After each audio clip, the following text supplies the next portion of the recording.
l'IDPS que je connais. Et voilà, je vois aujourd'hui sa fille qui est devenue aussi médecin que toi tu n'as pas connu. Parce que moi je reste dans le quartier présidentiel. Je l'ai dit chaque fois à Moreland et les autres disent mais pourquoi tu dis que tu es dans un quartier présidentiel? Parce que je suis à Kamombele et Kamombele était la base arrière de l'IDPS. J'ai connu les papas de l'IDPS quand on les chassait, quand on les arrêtait, quand on fouillait nos maisons. Je le voyais comment il était tabassé, comment ces pères, malgré qu'ils étaient des médecins, mais ils luttaient pour le bien-être de la République démocratique du Congo. Donc voilà, sa fille aujourd'hui, je la vois, j'étais très content qu'on m'amène sa fille. Elle est là, elle s'appelle Madame Béatrice Pongo. Elle a tenu bon. Oui, mais les partis qui constituent des individus, et ils ont tenu bon. Comment vous allez? Très bien, merci. Comment vous vous sentez? Merci pour votre invitation. Merci beaucoup. Vous avez un joli sourire. Hein, en fait. Qu'est-ce que les gens peuvent retenir de votre père? En fait, pourquoi est-ce que je suis là? Je suis venue pour sensibiliser sur le patriotisme. Parce que je vais donner l'exemple de mon père, l'exemple des pères. Ils ont vraiment été patriotes. Et ce sont ces 36 ans de combat qui ont fait qu'aujourd'hui nous soyons dans la démocratie. Parce que n'oublions pas que papa Étienne, excusez-moi, monsieur Étienne Tshisekedi est le père de la démocratie ici en RDC. Et alors, c'est pour ça que je voulais qu'on revienne à ça, parce qu'on a tendance, comme vous disiez, il connaît les pères, vous ne connaissez pas les pères. C'est pour vous dire jusqu'à quel point on doit revenir à cette valeur fondamentale du patriotisme. Le patriotisme, c'est quoi? C'est un attachement sentimental à la patrie. Vous savez, on a l'État, on a la nation et on a la patrie. Et c'est ça en fait. Vous vous attachez à la patrie, mais cet attachement fait que vous êtes là, vous êtes prêt à défendre votre patrie, vous êtes prêt à promouvoir la patrie. Il faut qu'on revienne à ça. Parce que les régimes précédents nous ont emmenés dans un certain individualisme, où c'est chacun pour soi. Alors que quand on va à l'exemple des pères, c'est pour ça que je reviens à l'exemple des pères, ils étaient eux des vrais patriotes. C'est-à-dire, vous commencez à l'université de Lovanium, vous avez des élites qui ont été formées à l'université de Lovanium, ils sont 13, d'autres étaient déjà dans le gouvernement dans le temps, d'autres pas encore, et puis se disent non, nous ne pouvons pas accepter l'inacceptable. Le bien-être doit être pour tout le monde, pas pour une catégorie de personnes. Ils se sont mis ensemble, ils ont créé l'UDPS en 1982, en février 82. Vous imaginez depuis février 82, parce que ce n'était pas avec le premier président, ça a commencé avec le deuxième président, toutes les bagarres, ces intellectuels, mon père il était médecin, papa il était maître, je parle de ce que moi je connais de façon rapprochée, mais c'était à beaucoup. Et c'est ce combat-là que moi j'ai vu, pour lequel je dis, ils étaient vraiment des patriotes, et nous avons vu les résultats sur terrain. C'était des médecins, c'était des avocats, d'autres peut-être n'étaient pas des académiciens, mais ils étaient patriotes. Ce qu'ils voulaient, c'était quoi? La démocratie, le multipartisme, la liberté d'expression, ce qu'on n'avait pas. Et ils se sont battus pour ça. Mais l'opposition dans ce temps-là, c'est pas... Aujourd'hui, il y a encore même l'opposition, mais de ce temps-là, c'était pas comme ça. De ce temps-là, l'opposition, c'était dans la rue, face à face avec l'armée. De ce temps-là, vous voyez un docteur, au lieu de travailler chez lui, de gagner ses millions tranquille, il aurait pu le faire. Il reste chez lui à la maison, il gagne. Non, il est dans la rue, en train de se faire tabasser. Moi, j'ai vu mon père rentrer avec du sang sur le visage. J'ai vu les voitures, il achète une voiture à sa femme, on arrache. Les comptes en banque bloqués, les met dans des situations difficiles. Je parle de mon père parce que c'est... C'est ça votre père, hein? Il est là, Adrien Pongo, voilà. Et pourtant, c'est des gens, quand on parle du long, c'est-à-dire du farouche combat de M. Étienne Tshisekedi, c'est un combat qui a commencé avec le deuxième régime et qui s'est poursuivi jusqu'au régime d'aujourd'hui. C'est pour ça qu'on parle de 36 ans de pouvoir. Il ne faut pas oublier ça. C'était des gens qui étaient dans la rue, qui se faisaient taper, qui rentraient se faire soigner et qui demain étaient encore dans la rue. Vous imaginez leur ténacité, leur détermination. C'était des gens, vous pensez bien, à un moment, papa Étienne était en exil, j'ai vu mon père chasser des gens qui venaient lui proposer des postes de ministre. Il y avait d'autres aussi qui avaient cédé. Mais pourquoi? Parce qu'ils étaient patriotes. On veut défendre jusqu'au bout. On ne sait pas où ça va aller, mais on a une vision et on veut tenir cette vision et on va la voir. On va la voir s'accomplir, même si ce n'est pas nous, ça sera notre progéniture. Mais ce n'est pas nécessairement nous. Parce que quand eux ils parlaient des enfants, ils parlaient de tous les enfants congolais. Vous comprenez? Donc c'était ça. Et c'est des papas qui sont comme ça, descendus dans la rue, acceptés de risquer leur vie pour les Congolais. Et c'était des gens intègres. C'est ça en fait, quand je parle d'un patriote, un patriote c'est lui qui est au service. C'est lui qui se donne. Pour les autres. pour les autres. Et qui a un objectif, on appelle un peu, ils étaient un peu illuminés, hein, c'est ça un peu des illuminés, vous pointez quelque chose, vous êtes dur, vous êtes coriace, vous ne lâchez pas jusqu'à obtenir cela. Et ils avaient tous ce caractéristique-là. Vous savez, mon papa, il a été élu secrétaire général de l'UDPS au conclave de Bondeko en 1994. Et lors de ce conclave-là, ça aussi je trouve que c'est important de le dire, ils avaient décidé de faire un directoire qui serait représenté par 4 espaces linguistiques. Bondeko, ça signifie centre Bondeko? Non, pas le centre. Ils ont fait le conclave au centre Bondeko. Mais ils l'avaient appelé Bondeko. Bondeko, c'est en lingala, Bondeko, c'est mettre ensemble la fraternité. C'est ça. Et qu'est-ce qu'ils avaient fait? Déjà en ce moment-là, ils avaient dit non, pour tout ce qui est du Chiluba, ça ne sera pas Monsieur Etienne Tshisekedi. Excusez-moi, j'appelle papa. Parce que c'est pas un petit voilà. Et puis pour le Kikongo, ça serait Monsieur Boakien. Et pour le Swahili, ça serait Monsieur Kibasa. Et pour le Lingala, Monsieur Liaou. Vous voyez déjà que c'était 4. Tout ça, ça représente la RDC. Ouais. Voilà. Donc c'était pas quelque chose de tribaliste où on gardait pour non. Et papa était du Bas-Congo. Aujourd'hui, c'est le Congo central. Mais il a été élu démocratiquement. Secrétaire général. Secrétaire général par tout le monde, parce qu'on voulait mettre des structures, des bases, s'organiser, ainsi de suite. C'était des gens qui avaient la même vision, ils étaient patriotiques, c'était pour le peuple. Et lors de ce conclave-là, donc ils ont mis les choses en place et puis ils ont commencé à fonctionner comme ça.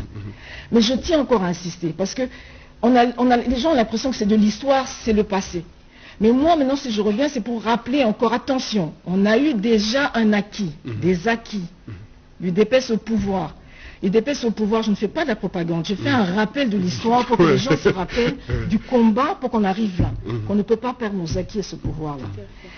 Il y a eu un autre congrès qu'ils avaient fait, et ça, j'aimais beaucoup quand je le relisais encore, je savais déjà, mais je l'ai encore relu, c'était signé par Papa Etienne au mois de décembre 2010, où il a donné le projet social du peuple d'abord. Parce que les gens pensent que le peuple d'abord, c'est un slogan. C'est pas un slogan, c'est tout un projet social qui se trouve qui est dans le rapport du congrès signé par Papa Etienne. Mon papa était aussi invité, bien qu'il n'était plus secrétaire général, mais il était dans les invités notoires. Et dans ce projet de société, excusez-moi. Il y avait quoi et quoi? L'essentiel de ces projets? L'essentiel, c'est quoi? Les phrases que j'ai prises, c'était conduire le peuple au bonheur. Faire de la RDC un grand pays, uni, fort et prospère. C'est pour ça que quand vous revoyez dans certains panneaux aujourd'hui, il est redit plus uni, plus fort et plus prospère. C'est la vision.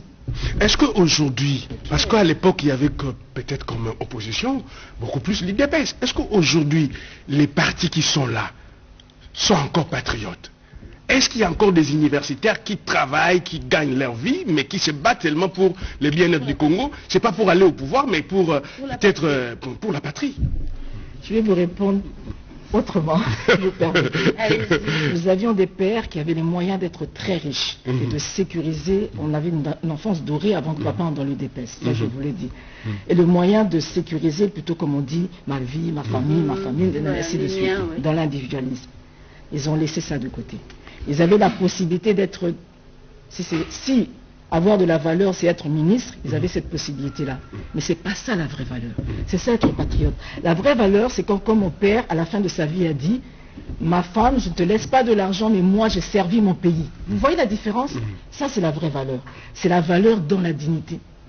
Où la personne peut dire, à moi, dans le poste qu'on m'a donné, j'ai servi mon pays. Je n'ai pas pris toute l'enveloppe pour moi et mes enfants. Je ne juge personne. Je ne suis pas là pour juger. C'est pour sensibiliser. Parce que certaines personnes ont acquis certaines habitudes et certains comportements parce que c'était ce qui était l'environnement qui était en place pendant une quarantaine d'années, sans pouvoir juger les gens. Alors ça s'installe comme ça. Vous avez l'habitude que c'est comme ça, vous pensez que c'est comme ça. Mais et c'est ça, quand on parle de changement dans le projet social que papa Etienne que monsieur Etienne Tshisekedi avait signé en décembre 2010, il y avait l'éthique et la bonne gouvernance. Il y avait tout ce qui était de l'éducation civique des jeunes. Donc, tout ce qui est en train de se mettre en place maintenant se trouve dans ce document-là. Et même, j'ai bien aimé, parce qu'il y a une phrase que papa Etienne avait dit. Papa Etienne avait dit dans ce excusez-moi, Monsieur Étienne Tshisekedi. C'est pas grave, mais c'est pas grave. Papa Étienne. Il est papa René. Vous savez, on l'appelle quand on quitte l'ici, on l'appelle papa René. Voilà. Oui, mais gardons l'autorité. Ouais, mais après on est bantou, après on est africain, après ça se passe comme ça et puis ça dérange pas. Le 14 décembre, quand il a signé, il a dit, une fois au pouvoir, l'UDPS aura pour objectif de mettre en place ceci. Donc c'est des papas qui ne sont pas allés jusqu'au bout, mais qui avaient déjà préparé le terrain. Et tout ce qu'il avait demandé, c'est ce qui est en train de se mettre en place. Parmi les ceux-ci-là. Parmi les ceux-ci-là, comme on dit. Il y avait, par exemple, l'administration. On n'a pas dit quelque chose sur les femmes? Si, il a parlé de la parité. Il a parlé de l'égalité hommes et femmes, il avait parlé de la parité. Okay, donc si on vous comprend bien, tout ce qui est... On ne fait pas la propagande. Hein. C'est pas de propagande. Tout ce qu'on voit aujourd'hui réaliser, Monsieur Félix Antoine Tshisekedi Tshilombo, l'actuel président de la République démocratique du Congo, jusqu'à preuve du contraire, est tiré du projet social de l'UDPS, écrit et voulu par les pionniers de l'UDPS, conduit par Étienne Tshisekedi Lumumba. Rien n'a été inventé, ils tirent tout dedans. Quand vous voyez plus unis, plus forts, plus prospères, ça vient du projet social de l'UDPS. Alors madame, maintenant qu'est-ce que nous devons faire pour notre pays pour que nous soyons tous des patriotes? Nous devons, chacun doit faire cette prise de conscience. Est-ce que dans ce que je suis en train de faire, je suis en train de servir mon pays? Est-ce que l'amour de la patrie, c'est ça? Parce que c'est ça, le patriotisme, c'est cet attachement sentimental. Dans la guerre de l'Est, par exemple, moi je suis contente quand j'entends les patriotes. C'est ça. Pourquoi? Parce que l'armée a ce devoir-là. L'État, la nation, c'est-à-dire le territoire, mais la patrie. On a beaucoup souffert à l'Est du pays. On a beaucoup souffert, nos femmes ont souffert, nos enfants ont souffert, c'est une population qui continue à souffrir. On ne peut pas perdre nos acquis. Quand il a parlé de défense et sécurité, il a parlé de ça, d'avoir une armée qui est forte, mais il a bien dit aussi, bien disciplinée. L'armée ne peut pas faire n'importe quoi, bien disciplinée. Quand il a parlé par exemple de la police, idem, du régime économique, idem. Mais vous voyez, ça c'était la vision que nous sommes en train aujourd'hui, nous sommes dedans. Et nous sommes en train de vivre cette vision-là. L'exécution à mais il y a petit une feu. base. C'est pas à petit feu. Il ne faut pas oublier que ça vient de commencer dans le sens où, quand vous prenez le pouvoir et qu'il y a eu tout ce qui s'est passé, c'est des années et des années, il faut le temps. C'est comme une casserole. Hein. Plus vous l'avez laissé pourrir, trop sale, voilà, plus vous allez prendre du temps pour la nettoyer. Ça brille encore. Et le pays ne peut pas se construire par les autorités. Le pays se construit ensemble. C'est pour ça que je parle du patriotisme. C'est chacun qui doit être patriotique, avoir ce sentiment patriotique et le traduire par des actes. Moi, j'aimais bien quand j'ai vu les caniveaux là, avec beaucoup de commentaires. Mais les caniveaux là, ne demandez pas au président de la République de descendre pour les nettoyer. Même si Hakim Bopeto, ne jetez déjà pas vos bouteilles en plastique dans les caniveaux. Ne bouchez déjà pas les caniveaux qui sont devant vous. Ça, ce sont des actes patriotiques. Vous avez parlé tout à l'heure du civisme et de la courtoisie. Je suis désolé. Si on fait une bande pour les taxibus, ok, vous ne voulez même pas rester dans cette bande-là. C'est dans le code routier. Mais vous manquez de patriotisme quand le policier il arrête la route, vous dites, moi je passe. Oui, parce que vous êtes honorable. Et entre-temps, non, même... Oui, mais on va être sincère. Vous avez dit tout à l'heure, on parle de tout le monde, parce que tout le monde doit être patriote. Voilà, on ne parle pas d'une autorité quelconque ou... Non, c'est pour tout le monde. Et en sachant qu'il y a des gens qui ont des obligations de sécurité et qui font qu'ils ont des cortèges. On respecte. Et ça fait que c'est chacun de ceux qu'il est en train de faire. C'est pourquoi je dis ça. Pourquoi est-ce qu'il y a des gens qui se sont mis dans la rue, on les a tapés, ils sont allés dans les prisons. Mon père, quand on l'a mis en prison, et puis en plus, un exemple que j'allais vous dire, c'est que c'est pas fini. Je regardais un peu l'histoire de mon papa, donc arrêté, il n'y a pas que mon papa, je cite lui, mais c'était à beaucoup, hein. Arrêté sous le régime de Mobutu, en janvier 1999, arrêté aussi de nouveau, en septembre 2002, il dénonce tous les actes d'intimidation contre les combattants de l'UDPS. En avril 2003, il y a eu des morts à Bougibaï et ça continue comme ça. Les Rossi, il y a tellement de gens qui sont morts pour ce pays. Pour qu'aujourd'hui, on ait cette démocratie, nous ne pouvons pas perdre cet acquis, mais tout le monde doit s'impliquer dans cet acquis. C'est très facile de s'asseoir. Toi-même, tu sais ce que tu es en train de faire, mais tu critiques. Alors que le pays sera plus fort si on se met tous ensemble et qu'on décide de pouvoir être patriote. Non, là, je me lève pour mon pays. Qu'est-ce que moi, je peux faire à mon niveau ? Oui, et qu'est-ce que vous allez dire à tous ceux qui disent, bon, le président est arrivé, on a espéré que, autant dans le lingue à Papa Etienne, mais toujours mon élo Moïse Salamati. Mais à vous entendre là, on comprend que c'est parce que beaucoup de citoyens ne connaissent pas le projet de société de l'UDPS de l'époque, qui est en train d'être exécuté aujourd'hui. Peut-être que ça change pas de format, ça change peut-être l'appellation, où il y a un mot qui se rajoute, mais il reste dans le contenu. Mais il pense toujours que rien n'est fait et que monsieur le président de la République est en train d'inventer des choses alors qu'il devait rester sur les traces de son père. Il reste sur les traces de son père, parce que son père avait parlé de baisser la mortalité, par exemple, infantile. C'est dans le projet de société. De baisser la mortalité maternelle, c'est dans le projet de société.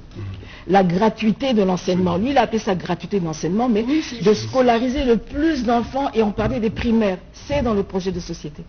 Nous sommes en train d'avancer. Ce qui se passe, c'est quoi? Nous voulons continuer dans cette démocratie-là. On ne peut pas... Je vais donner un petit exemple. On a l'impression que vous venez un peu applaudir le je ne viens pas l'applaudir. Non, pas du tout. Je regarde, même si je suis militante. Mais c'est pas ça. Il n'y a pas de conflit. Mais il n'y a pas de conflit d'intérêt. Je veux juste dire attention. Vous savez ce qui s'est passé au Niger? Il y a quelqu'un que j'admire énormément. Je lis beaucoup sur Thomas Sankara. Thomas Sankara, il est arrivé, il a changé, il a mis des choses en place. Qu'est-ce qui s'est passé? On a enlevé Thomas Sankara, on a replacé un autre président qui, lui, est à la solde des Occidentaux. Le pays a sombré de nouveau. Il a fallu que l'armée revienne, reprendre le pouvoir de transition. Nous, ça fait 36 ans. Si même je me mets sur le côté, mais en regardant comme une personne extérieure au parti, eh ben ça fait 36 ans qu'il y a un parti qui s'était levé, composé de tous les tribus, parce que ce n'était pas réservé aux Balouba, qui s'est levé pour qu'on arrive à la démocratie. Ne faisons pas marche arrière. Ok, ne faisons pas marche arrière. Ne faisons pas marche arrière, merci beaucoup. Merci madame, vous nous avez...